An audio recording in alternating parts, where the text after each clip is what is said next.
பிரியமானவர்களே, கிறிஸ்தவர்கள் ஒவ்வொருவரும் நாம் வாழ்கிற காலத்தை அறிய வேண்டியது அவசியமாய் இருக்கிறது. நாம் இப்பொழுது எந்த காலத்தில் வாழ்கிறோம் என்பது உங்களுக்கு தெரியுமா?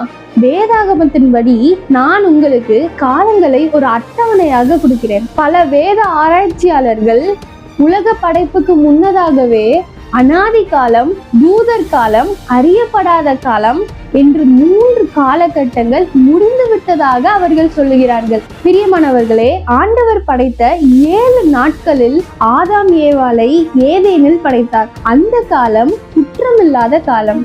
அதற்கு பிற்பாடு பாவத்தின் விளைவாக அவர்கள் வெளியே துரத்தப்பட்டதும் மனசாட்சியின் காலம் துவங்கிவிட்டது. இப்பொழுது சீனாய் மலையில் மோசே மூலமாக இஸ்ரவேலருக்கு நியாயப்பிரமாணம் கொடுக்கப்பட்டது. இப்படி கொடுக்கப்பட்டதும் நியாயப்பிரமாண காலம் துவங்கினது.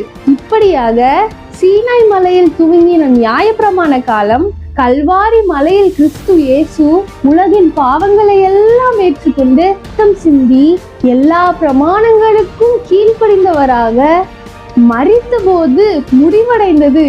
அதுதான் கிருபையின் காலம். அன்றிலிருந்து கிருபையின் காலம் துவங்கினது. இந்த காலத்தில் தான் நாம் வாழ்ந்து கொண்டிருக்கிறோம். நாம் கிருபையின் காலத்தில் கடைசி நாட்களில் வாழ்ந்து கொண்டிருக்கிறோம். இயேசுவின் ரகசிய வருகையோடு கிருபையின் காலம் நிறைவு பெறும். இதற்கு அடுத்து அந்தி கிறிஸ்துவின் ஆட்சி ஆரம்பமாகிறது. அதுதான் உபத்திரவ காலம். இந்த காலம் இயேசு கிறிஸ்துவின் பகிரங்க வருகையுடன் முடிவு பெறும். அதற்கு அடுத்து 1000 வருட அரசாட்சி, யுகா யுகங்கள் என்று அழைக்கப்படும். அதுதான் நித்திய காலம். ஆக காலத்தை அறிந்து கொள்ளுங்க. இயேசுவின் வருகையை எதிர்பார்த்து நில்லுங்கள். God bless you.